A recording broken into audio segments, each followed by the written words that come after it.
Hoje a gente vai conversar sobre um tema bem interessante, que é a recomendação número 63 do Conselho Nacional de Justiça, o CNJ, que foi publicada no dia 31 de março de 2020. E essa recomendação, ela é muito importante porque ela trata especificamente de ações, de recomendações aos juízos que trabalham com insolvência empresarial, ou seja, com recuperação judicial e com falência.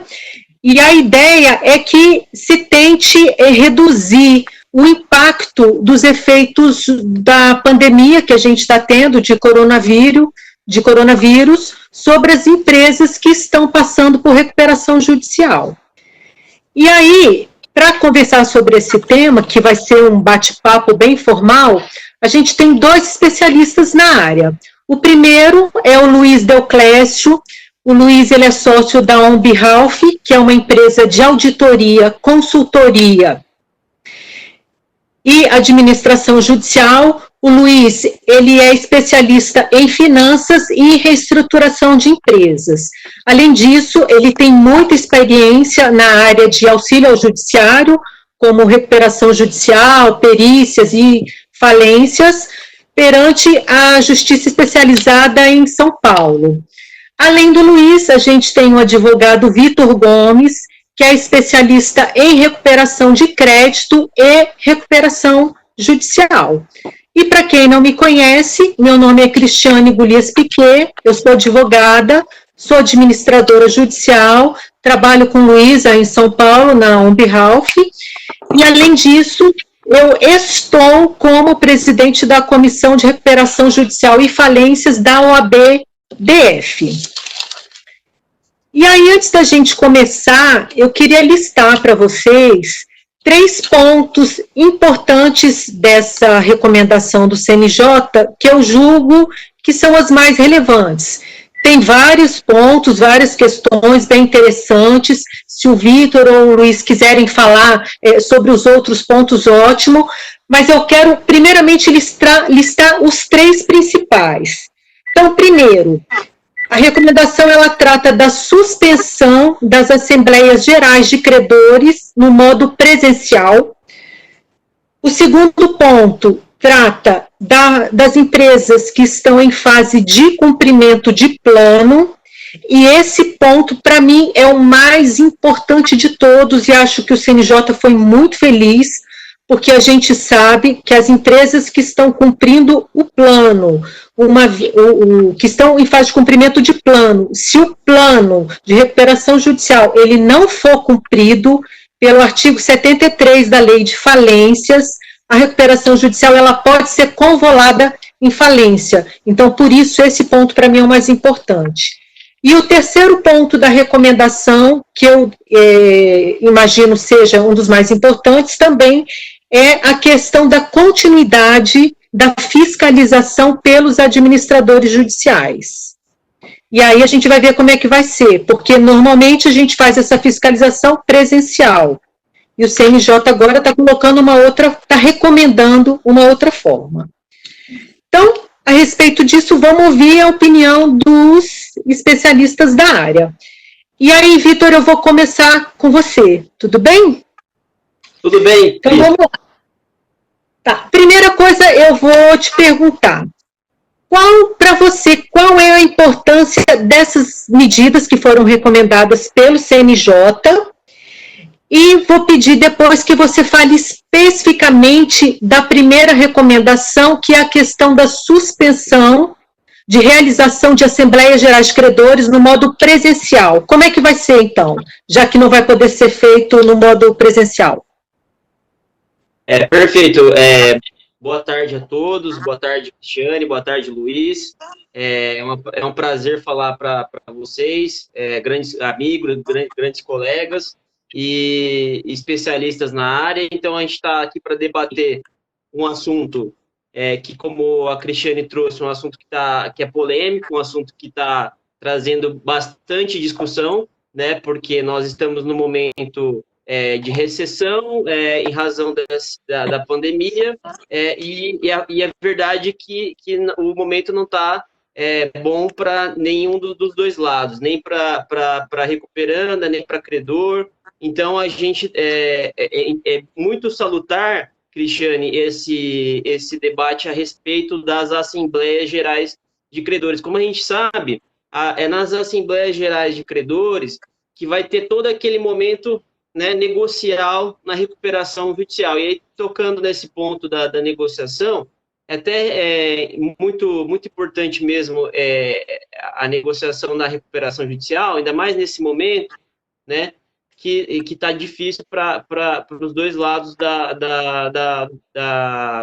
os dois sujeitos que participam desse processo de recuperação judicial. Lendo a recomendação, Cristiane, lá no artigo 2º da recomendação, desse ato normativo que foi publicado pelo Conselho Nacional de Justiça, dessas recomendações, né, que os juízes de recuperação judicial precisam se atentar, no artigo 2º, a regra pelo artigo 2º é realmente a suspensão das AGCs, tá? Das AGCs presenciais, né? Em razão da situação de pandemia do Covid. Isso é o que dispõe o artigo 2º da resolução, da recomendação do CNJ. Tá? O parágrafo único, por sua vez, fala que se houver urgência, e essa urgência é para qual situação? Para que a recuperanda possa manter as atividades em dia, né? E uma coisa muito importante, né? Para início dos necessários pagamentos aos credores, né? Então, verificada essas duas situações, é possível solicitar ao juízo da recuperação judicial, como você bem disse, uma AGC virtual, né? Como você me apresentou, a minha principal atuação perante os credores, né? E nas AGCs nós temos, seja AGC virtual, seja presencial, nós temos uma dificuldade muito grande com a manifestação das vontades dos credores, né? Então, em resumo, eu acredito que a AGC virtual, ela, nesse momento de crise, de recessão, ela é importante porque reduz o custo da recuperação judicial, né? E também, eu acredito que tem que ter todos os requisitos, todas as manifestações de vontade dos credores têm que estar bem delimitadas nessa plataforma virtual para que não haja uma anulação dessa AGC futuramente, tá? E só para finalizar esse ponto, o Cristiane, o AJ, antes de propor, né, o AJ recuperando, antes de propor a AGC virtual, é até uma questão muito importante mesmo, porque o projeto de lei que está tramitando em regime de urgência no Congresso Nacional, que vem modificar a nossa lei de recuperação judicial, prevê, né, o voto eletrônico, prevê a dispensa da AGC em algumas situações, né? Então, eu acredito que só tem que ter um cuidado do administrador e da recuperanda para verificar se os requisitos dessa Assembleia Geral estão presentes no caso concreto. Não adianta nada a gente ter uma situação de urgência, a gente ter a recuperanda apresentar esse pedido, mas o administrador judicial não verificar os requisitos necessários, os prazos mínimos para que aconteça essa AGC. Né? Então, acho que esse é um outro ponto muito importante que deve ser de especial atento aí para os partícipes, as pessoas que participam do processo de recuperação judicial. Isso, Vitor, você falou uma questão muito interessante, e aí eu vou passar a bola para o Luiz, porque o Luiz, como administrador judicial, ele vai ter um outro olhar também. E aí, Luiz, eu te pergunto, essa questão da AGC online, né? A gente tem mediação online e a AGC online também. Como é que a gente vai aferir a idoneidade de uma Assembleia Geral de Credores no modo virtual? Como é que vai ser isso? E outra coisa, eu sei que recentemente teve um pedido para a realização da Assembleia Geral de forma virtual, no caso da Odebrecht. Doutor João Oliveira, lá da primeira vara de falência de São Paulo, ele deferiu esse pedido e depois me parece que essa decisão foi cassada. Não, eu não verifiquei depois. Você sabe alguma coisa, Luiz? Tá. Inicialmente, agradecer, Cris, pela iniciativa que todos nós tivemos, né, nessa fase aí de isolamento. A gente ainda tem trabalho, mas eu acho que é interessante a gente também conversar um pouco e debater sobre esses assuntos que estão sendo tratados. Quanto à GC Online, eu acho que é super interessante ter uma forma dela ser intuitiva, onde o credor ele possa ter segurança de ter voz na Assembleia, onde ele possa também ter oportunidade de interagir com outros credores, e que essa plataforma seja integrada, né, com a votação também. Hoje, você até pode ter uma plataforma que te dê uma integração de vídeo, né, para acompanhar, mas a votação ainda possivelmente pode ocorrer de uma forma paralela e com o credor longe dessa apuração, eu acho que causa um pouco de desconforto também. E a decisão aqui de São Paulo, eu acho que envolveu questões mais de particularidades da recuperanda, que no caso era o Odebrecht, que é a maior recuperação judicial que já ocorreu, e envolvia objeções de credores relevantes na recuperação judicial e uma mudança de plano que ocorreu 10 dias antes da data que estava marcada inicialmente. E então, assim, não ocorreu a deliberação de aprovação do plano, que era o que a recuperanda mais tinha interesse, mas permitiu-se que houvesse a reunião, no caso a assembleia, até vamos dizer até que houve a assembleia, mas para discutir o próprio plano que foi juntado. E então, assim, não ocorreu a deliberação de aprovação do plano, que era o que a recuperanda mais tinha interesse, mas permitiu-se que houvesse a reunião, no caso a assembleia, até vamos dizer até que houve a assembleia, mas para discutir o próprio plano que foi juntado, com modificações ao que tinha sido inicialmente colocado, e nessa ocasião eu tomei conhecimento que eles também aprovaram a suspensão, né? Eu acho que foi importante para fins da complexidade do plano e para que esses credores pudessem avaliar adequadamente e pela relevância que tem a recuperação judicial da Odebrecht aqui no Brasil e principalmente aqui para a vara especializada de São Paulo.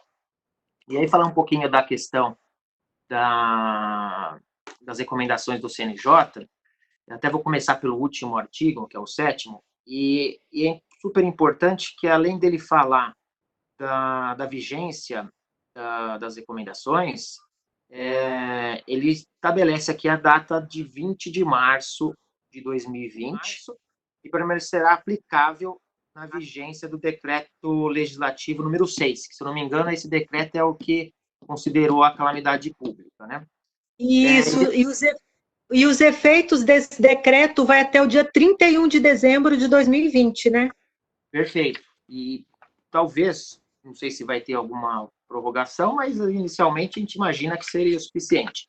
E aí, comentando, essa data importante do dia 20 de março, porque quando a gente avalia a questão do artigo que fala sobre a apresentação de novo plano... Então, Luiz, desculpa só te interromper.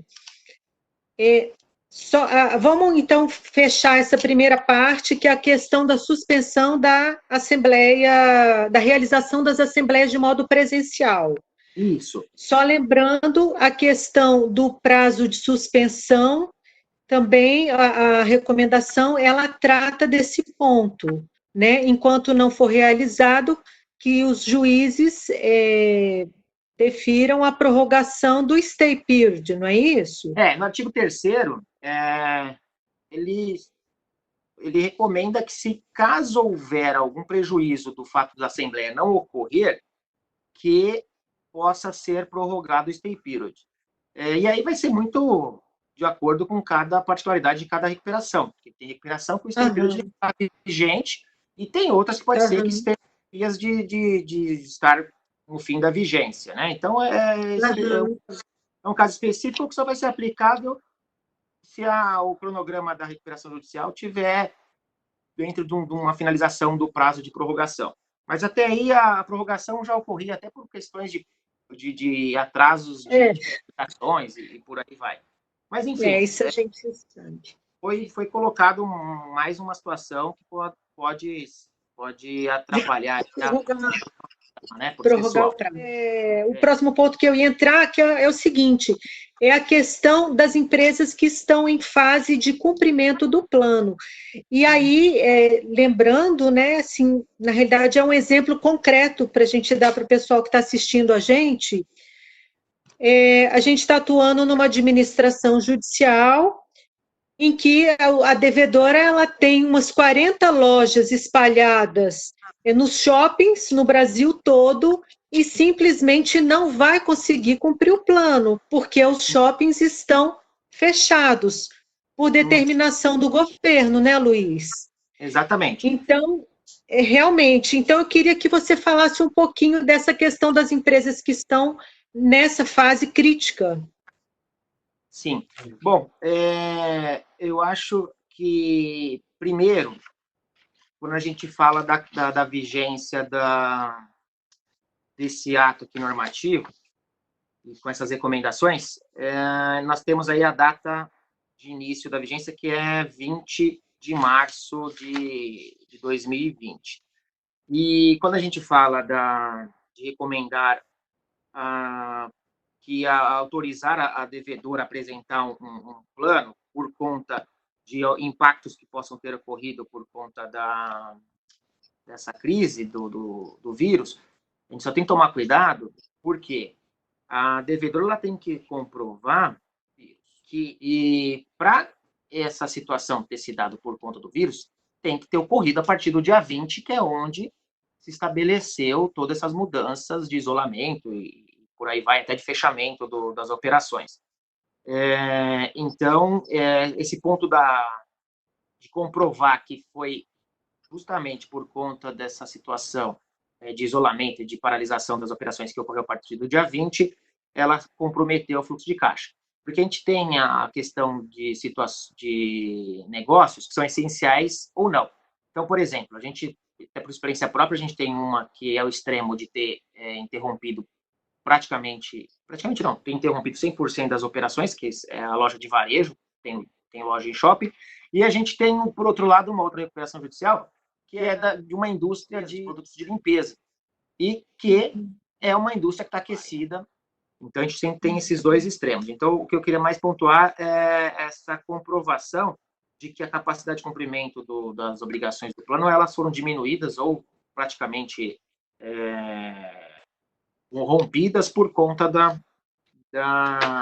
desse isolamento e por conta dessa pandemia. E acho que, assim, tem a questão do stay period, a gente já falou, o que eu achei mais relevante mesmo foi essa do artigo 4º de recomendar que se avalie e autorize empresas que estejam em fase de cumprimento do plano que apresente plano modificativo, mas tem que tomar muito cuidado para que não ocorra abuso. Realmente, tem que ter um requisito, uma exigência, né? E uma delas é justamente essa questão. O descumprimento do plano tem que ser em razão do que está acontecendo, e a gente sabe que a principal razão é a medida do governo que determinou o fechamento do comércio e das atividades não essenciais. E aí, eu queria falar com o Vitor, ainda dentro desse assunto, Vitor, como é que os juízes vão fazer para flexibilizar, então, essa regra do artigo 73, que fala que, se o plano não for cumprido, pode ensejar a convolução em falência?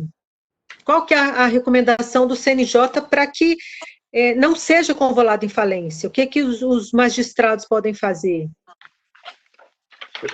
Perfeito, Cristiane, Luiz, esse tema realmente me parece muito, muito relevante dentro da recomendação.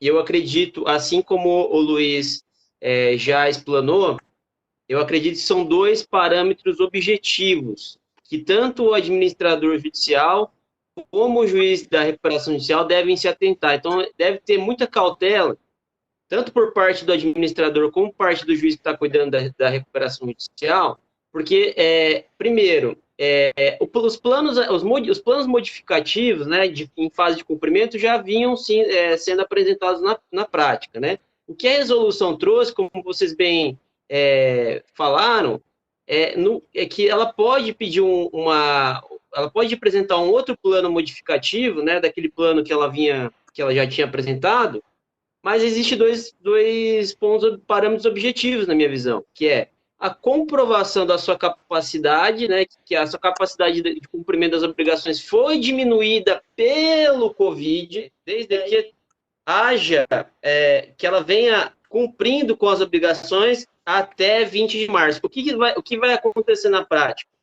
Muitas devedoras já se programando para se valer dessa recomendação vão falar, mas eu consegui cumprir até dia 19 de março. Mas eu consegui cumprir até o dia 18. Flexibiliza isso para mim. Não sei. Eu acredito que esse é o perigo, né? O devedor se valer dessas recomendações, se programando. Muitos vão alegar, não, mas a crise começou aqui no Brasil antes do carnaval, ou logo depois do carnaval, eu acredito que esse é um perigo que a gente tem que coibir, né, porque acredito que a recomendação é objetivo, né, então os juízes têm que tomar cuidado no deferimento da recuperanda apresentar aí esse plano modificativo. E aí, o outro ponto que você me questionou é que se houver o descumprimento, se a recuperanda não conseguir demonstrar que as suas obrigações foram diminuídas em razão do Covid, que ela estava adimplindo o plano até dia 20 de março, se houver algum descumprimento desse plano, é justamente que entra o que você falou, que é a relativização do artigo 73, que fala que se caso a recuperanda não cumprir com qualquer obrigação, é o caso de falência. Nós temos na jurisprudência, como a gente bem sabe, que o descumprimento de qualquer dessas obrigações do plano enseja a falência. O que o parágrafo único do artigo 4º da resolução vem falar é que justamente se a recuperanda conseguir comprovar aqueles dois parâmetros objetivos, é que deve haver a flexibilização e o juiz não pode, nesse caso, decretar a falência. É interessante observar também, Cristiane e Luiz, que a resolução ela confunde força maior com caso fortuito, né? Ela fala, recomenda-se aos juízos que considerem a ocorrência de força maior ou de caso fortuito, né? No caso da pandemia especificamente, como não se trata de um ato humano, é o caso dos juízes considerarem força maior. Me parece que esse ponto houve um certo descuido técnico na hora de escrever isso na recomendação. Mas eu acredito que a gente tem que tomar muito cuidado mesmo, e a gente tem observado na prática, no dia a dia, algumas decisões em que o devedor já se programou muito antes do Covid e está querendo utilizar esses requisitos. Eu acho que os juízes, os credores mais incisivos e o próprio administrador judicial não pode dar um parecer favorável a uma situação dessa. Isso tem que ser proibido, né? Bom, quer dizer, tem que ser analisado no caso concreto, na realidade. Caso a caso, perfeito. Tem que ser analisado caso a caso e acho que os parâmetros aí da resolução são bons e são parâmetros objetivos que não podem ser flexibilizados. é uma coisa que realmente está no preto e branco ali, né? Entendi. Bom, e aí só lembrando que a questão da apresentação de um plano modificativo vai ensejar uma aprovação pelos credores. Não é automático que apresenta um plano modificativo, vai ser esse, vai ter que ser votado por uma assembleia, nem que Perfeito. seja virtual, né?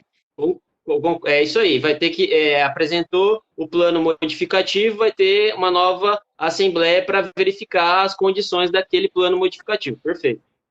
Isso, então, joia, Vitor. Então, eu queria passar para o próximo ponto da recomendação, e esse eu vou direcionar para o Luiz, pelo fato dele ser administrador judicial bem experiente também, que é a questão da continuidade da fiscalização das empresas que estão em recuperação judicial. E aí, Luiz, eu te pergunto o seguinte: não vai poder ser feito de modo presencial, né? O CNJ recomenda que seja de modo virtual ou de modo remoto. Como é que vai ser essa fiscalização e se vai funcionar? Então, é importante que a gente tenha esse marco e comece a controlar os meses seguintes para a gente ter condições de opinar numa situação que o devedor venha solicitar um plano modificativo com a alegação de que houve impacto nas operações. Então, esse é um ponto que nós estamos tomando cuidado para já deixar, desde já, ter informações para fazer uma base comparativa do que era antes dessa crise, dessa pandemia, e o comportamento que ocorreu posteriormente, se não mais da pandemia ou não. E para fins de supervisão das atividades, esse próprio formulário ele já vai qualificar um pouco a situação de cada recuperando. Como eu falei, tem empresas em recuperação judicial que prestam serviço essencial ou que fornece algum produto essencial que não parou. Então, eu creio que essas empresas ela tem uma característica diferente das que atuam, por exemplo, no varejo e que não podem vender, não podem abrir as lojas, enfim. Então, você já vai fazer um mapeamento de qual é a particularidade, a característica de cada devedor. E já vai ser um marco também, justamente para associado com algum impacto que pode ocorrer, e fazer o contato por telefone. A gente já falou com os principais responsáveis pelos departamentos de finanças das empresas, de operações. Então, para as empresas que estão com as atividades 100% interrompidas, a gente já sabe que está 100% interrompidas. Qual é a nossa preocupação hoje? Saber se essas empresas vão ter condições de fazer o pagamento das situações cotidianas, de salário, de comprar matéria-prima para conseguir trabalhar, enfim. Então, a gente já está mapeando, já desde de agora, a situação que as empresas têm enfrentado no dia a dia. Também não adianta você ficar 20 dias sem aparecer e depois, ficou parado todo esse tempo, nossa, impactou o caixa. Lógico que impactou o caixa. Não vai pagar o salário? Vai pagar o salário. Vai ter que demitir 100 pessoas? Vai ter que demitir 100 pessoas. Não tem caixa para pagar a rescisão? Não tem caixa para pagar a rescisão. Então, se você conseguir manter uma comunicação e levar isso para os credores de uma forma mais tempestiva, eu acho que facilita um pouco a comunicação, ou até para os próprios credores terem essa noção do real impacto que tem ocorrido para cada uma delas. Nada como um administrador judicial experiente, hein, Luiz? Mas muito bom ouvir seu comentário, viu? Bom, e aí, para finalizar a nossa conversa aqui, vou colocar para os dois, tá?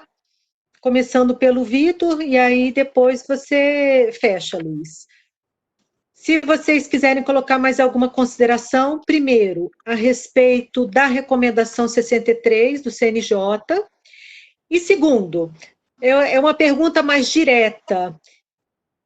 O caso é o seguinte: se essas medidas que estão sendo adotadas pelo governo para tentar mitigar o impacto na economia, né, nessa parada abrupta da economia, se as medidas que o governo está adotando, como postergação do pagamento de tributos, injeção de dinheiro na economia, ou facilitação de financiamento, né, com taxas reduzidas e um prazo de carência e um prazo para pagar grande. Se mesmo assim, apesar de todas essas medidas que estão sendo adotadas pelo governo, não funcionarem, para esse empresário que atualmente não está em recuperação, mas ele está passando por uma situação muito difícil, é ideal pedir uma recuperação judicial ou extrajudicial? Começo com você, Luiz.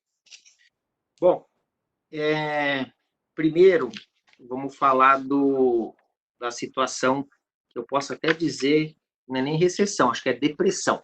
Até o mundo, ele colocou uma situação que deixou todos numa condição ruim. E aí, para fins de retomada, a única forma de se retomar é movimentando a economia. A única forma que se movimenta a economia é com dinheiro. Onde está o dinheiro? Nos bancos. Os bancos, a imprevisibilidade que tem gerado essa situação faz com que os bancos e investidores não queiram mexer com a liquidez que eles têm hoje no dinheiro. Então, hoje, é melhor você ter dinheiro líquido que você consiga segurar para trabalhar no universo de incerteza, do que eventualmente jogar no mercado sem saber se você vai ter ele de volta com a remuneração que você gostaria. Então, hoje, essa questão dessa imprevisibilidade e dessa questão da liquidez que tem hoje para colocar dinheiro, essa incerteza de liquidez que você vai ter hoje para colocar dinheiro na economia, vai atrapalhar muito.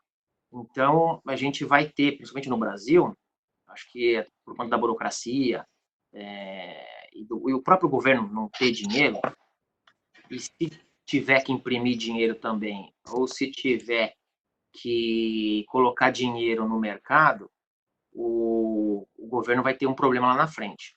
Então, assim, moratória é prorrogar um problema. Então, não vejo como um benefício hoje. O que tem que ser colocado? Tem que garantir que quem está com dinheiro pode colocar no mercado, que vai ter uma segurança até jurídica, que não vai tomar um calote e depois todo mundo morrer abraçado. Possível. Eu pergunto, é hora de pedir recuperação judicial ou extrajudicial? Olha, é um comentário muito mais, honestamente, eu creio que tenha que ser o último caminho. Entrar em uma recuperação judicial tem que ser o último caminho, porque a recuperação judicial, ela envolve um sistema que já está fragilizado. Então, você ter um deságio num plano 50, 60, 70, que agora muito mais, vai ser um deságio muito maior do que já se esperava, você está prejudicando os credores que também está ruim. Então, vai ser um efeito que você vai... É o efeito do vírus mesmo. Você pegou o vírus, você vai passar para uma pessoa saudável que vai ficar doente igual você. E aí vai virar uma pandemia financeira, pandemia de deficiência da cadeia produtiva. Então, não é um melhor remédio, infelizmente. Mas por conta do cenário, como eu falei, o cenário que impactou todos. Então, a gente não pode tratar a repressão judicial como um vírus que, a partir do momento que um pegou, que entrou em repressão judicial, ele vai contaminar o outro porque fatalmente vai pagar um deságio e com prazo a perder de vista. E esse camarada que tem dinheiro para receber, que precisa, como que ele vai fazer? Vai entrar em repressão judicial também? Aí o outro que lhe deve vai entrar em repressão judicial também? O outro que deve vai entrar? Então, assim, além de judicializar um instrumento que também está fragilizado, porque hoje o judiciário não vai cuidar vai cuidar de situações, de milhares de situações, de contratuais, de inadimplemento contratual, uma série de coisas. Então, assim, eu acho que a gente tem que, talvez a gente até converse depois, para falar de como a mediação vai ser, eu acho que vai ser o instrumento que vai salvar esse cenário de tá todo mundo com problema. Acho que é na mediação, mas eu acho que é um assunto para a gente depois conversar, que acho que é super interessante, mas a mediação talvez seja o melhor remédio, uma conciliação, a mediação seja o melhor remédio, até antes de se pensar numa recuperação judicial. Tá, muito, muito, muito obrigada. Vitor, você como advogado, principalmente de credor, né? O credor, ele quer a satisfação do crédito. Então, eu passo a bola para você agora. Primeiro, se você tem mais alguma consideração a fazer com relação à recomendação 63 do CNJ, que a gente acabou de conversar. E segundo, é a mesma pergunta que eu fiz para o Luiz. Se é hora de pedir recuperação judicial ou extrajudicial, se essa empresa que está passando por dificuldades, as medidas que foram tomadas pelo governo não forem suficientes. O Luiz acha que o foco agora é mediação. O que você acha? Perfeito. Apenas para encerrar da recomendação, Cristiane, nessa questão da fiscalização das atividades, a gente, no começo, além da recomendação, a gente viu que o administrador judicial vai ter que fazer, de preferência, né, vai fazer a fiscalização de maneira virtual ou remota. A gente até ficou imaginando aqui como seria isso, né, se porventura o administrador judicial ia chegar com algum drone, com alguma câmera na empresa, alguma coisa nesse sentido, mas eu acredito que essa solução que o Luiz deu de apresentar fazer com que a empresa preencha mesmo um formulário, né? É uma recomendação muito interessante. E para os credores, a gente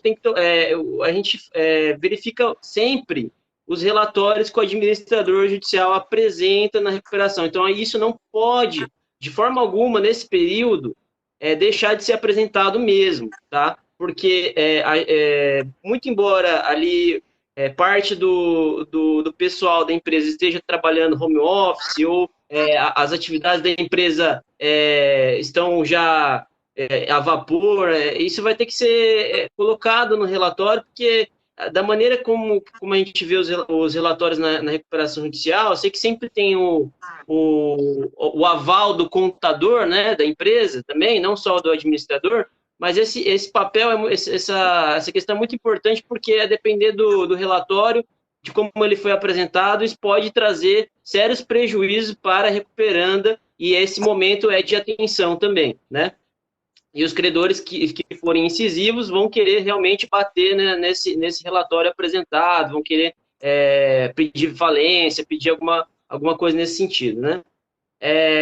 Então, para finalizar, é esse meu comentário sobre a recomendação e sobre essa questão do momento de se pedir recuperação judicial. Estou lendo aqui, é interessante trazer também nesse debate o projeto de lei, o PL 1179/2020, que trata do regime jurídico transitório emergencial das relações privadas.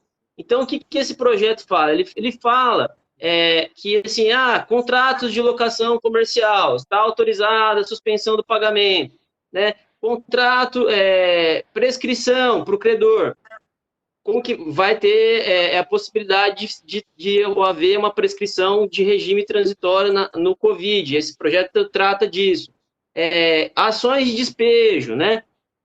Então, assim, vai ter que verificar muito qual que é a atividade da recuperanda para ver se não se encaixa mais nesse regime transitório que está em fase assim, de ser aprovado, ou se é realmente uma situação de pedir a recuperação judicial. Isso vai ter que ser também analisado caso a caso.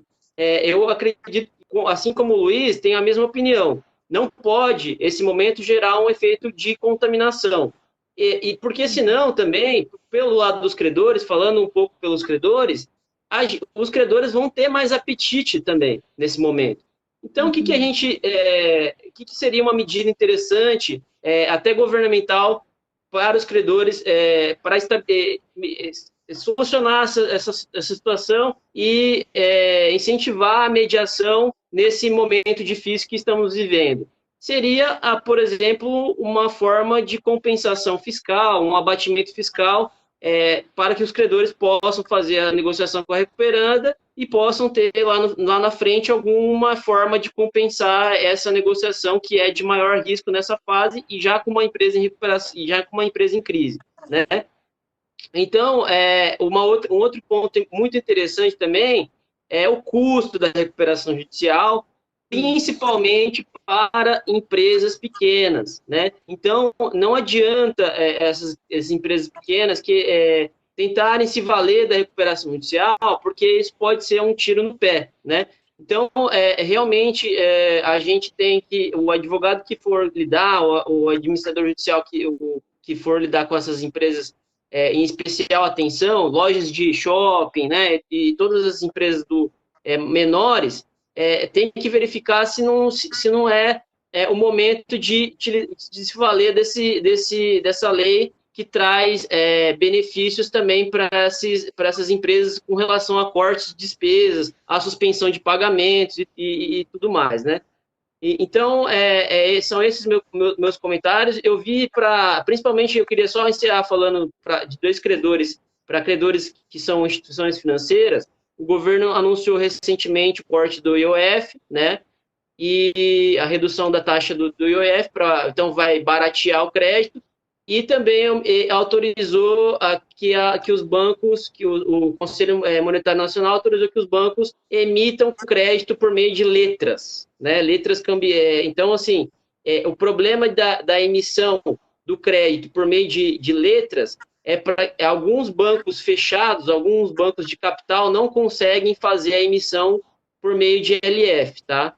Então, vai ter que ser analisado caso a caso também. Aqui eu estou com a notícia, ó, o Conselho Monetário Nacional autoriza o Banco Central a conceder empréstimos a bancos com letras financeiras, né? Mas não são todos os bancos que conseguem se valer dessa diretiva, né? Então, são essas as minhas considerações e eu agradeço vocês pelo tempo despendido e estou à disposição.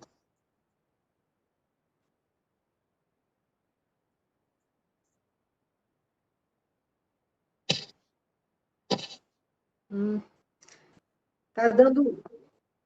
Oi, Cris. Vocês estão me ouvindo? Eu tô. Tá dando um Agora delay eu acredito. aqui, Vitor.